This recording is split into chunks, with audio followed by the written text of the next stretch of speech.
A WWE star's injury scare forces changes to NXT. Plus, an absent WWE star gives a return update. And our AEW about to sign some ex-TNA stars. It's all in the Cultaholic wrestling news right now. Last night we had a whole bunch of matches confirmed for NXT Stand and Deliver. One of those was a kickoff show match between Joe Gacy and Shawn Spears. For a brief time, though, that match was in doubt. Yes, and it did lead to some little changes on the show as well, because on last night's NXT, Gacy faced Obafemi, and during that match, Gacy was feared to have suffered a concussion. He landed hard on his head after being thrown across the ring by an Obafemi slam, which led to the official throwing up the X and calling off the match. From Fightful Select, they say that Gacy's injury scare was legitimate because we've seen, worked injury angles and stuff on NXT in the past year or so, with the concern being for a possible concussion. Fightful is told that Gacy was able to walk to the back under his own power, but match graphics and a promo to set up his match with Shawn Spears were briefly put on hold. Because before that match started, Shawn Spears comes out and batters Gacy with a chair, and it was meant to play into the finish, and then there was meant to be a bit where Gacy throws out the challenge, and then we were also meant to see a few other bits and pieces go down. Fightful saying that Dijak and Josh Briggs were set to be involved in a segment with Obafemi. However, as a result of Gacy's injury, the segment was filmed backstage instead on very short notice. And we also had a segment from Gacy filmed backstage on very short notice, where he confirmed that he was okay, and then asked for the match with Shawn Spears at Stand and Deliver. So they worked this on the fly very nicely.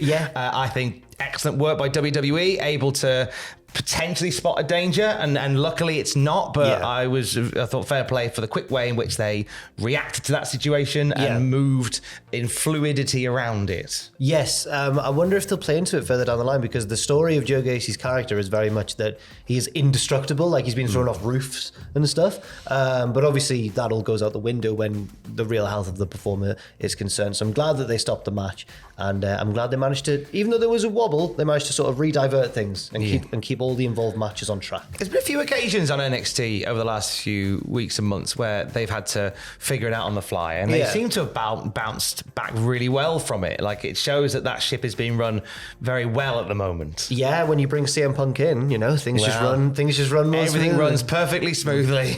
When that happens. Best in the world. He's best in the world. Big E was chatting to CBS Sports last night ahead of WrestleMania. And the big question, whenever Big E does an interview, is always, when are you getting back in the ring, War Kid? And he gave an answer once again that it wasn't really an answer. No, but I think he's been very, what's the word? Like cautious.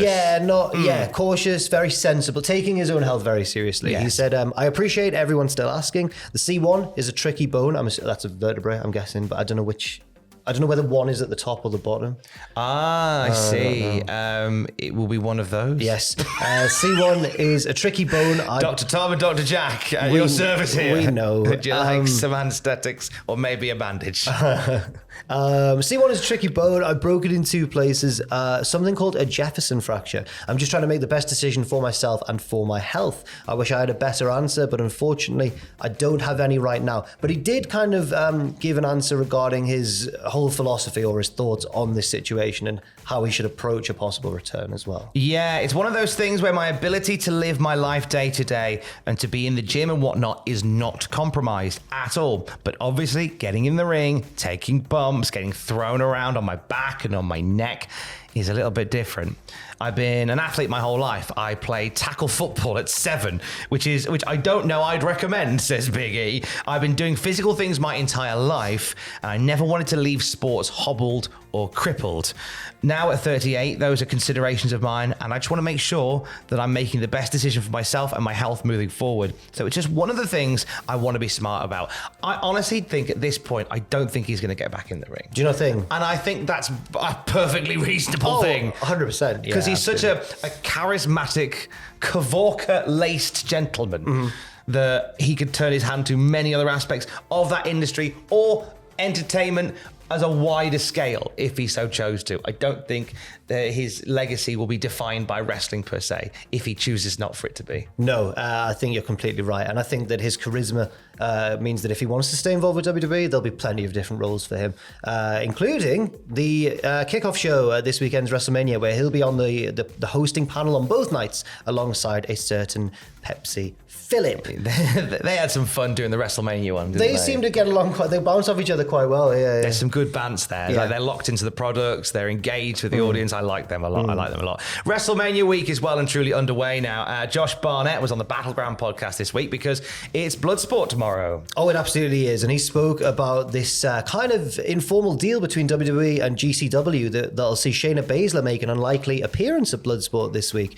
And he said, "I never thought it was impossible, just unlikely. And I've spoken to them in the past around previous Bloodsport events about being able to have some access or to take advantage of some of their talents. But this is the time." He says it's the biggest opportunity in Bloodsport history, and went on to say that Shayna Baszler is the perfect representative from WWE for Bloodsport. He also has a handful of wrestlers who would also be a perfect fit, but he kept tight-lipped about that for now. Now, PW Insider spoke to Brett Lauderdale of GCW, and he asked about the possibility of WWE stars turning up at events as well as Bloodsport over this weekend. And he said anything is possible, but as of right now, it looks like Bloodsport is going to be a starting point. And who knows?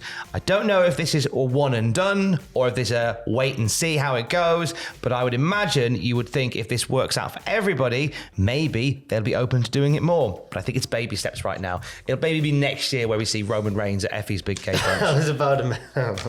I was trying to put a GCW event and a wrestler together in my head, and I couldn't have done better than you did there. It's what we want to happen. It is. It is what we want to happen.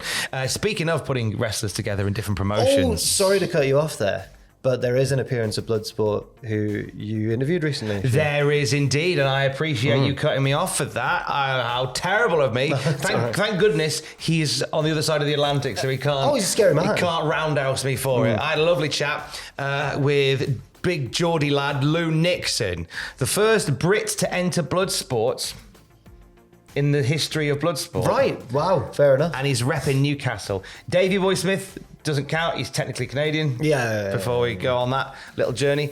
But Lou Nixon, he came into the office just before he flew and gave us an hour of his time where we talked about him growing up as a fan of MMA and wrestling, how we talked about his tattoos. He's covered in amazing tattoos. He gives us a little bit of Dean Martin as well. He's a big fan of Dean Martin. Really? Yeah, and loves a bit of, basically his nan really got him into like Frank Sinatra and Dean Martin. So chances are, if you're going to see him during the WrestleMania week, he'll either be kicking someone's head off or singing Ain't That a Kick in the Head on karaoke. Oh, fantastic. And he also shares his 3 wrestling matches that he would watch while stranded on a desert island. There's some surprises in there from Lou Nixon. Honestly, we are buzzing for our boy Lou. Yeah, buzzing it's for him. It's nice when it's someone from round here. It's a huge show for like a local wrestler to be on, isn't it? It's crazy. Yeah. So, but he fully deserves it because this isn't like his first appearance in America. He's been getting over in the States and everything. So good luck to him. Go on, Lou. Go on, Lou. I've challenged him and watched Bloodsport. I've still challenged him because I called him the Alan Shearer of Bloodsport. Okay. So I'm hoping. I said, look, when you give someone a big old kick in the head, can you just shout Shearer? Oh well, there's no need for that. There is every need for that. Not really. Every need for that. Let's do it. You'd love that, wouldn't you, Sunderland fan, Jack? No. You'd love that. No, I would not. Let's move on to our final story regarding AEW possibly bringing in some ex-TNA names. Yes, it's the Motor City Machine Guns, Alex Shelley and Chris Sabin. Sad to see them leave TNA, of course, but Didn't seem sad just then.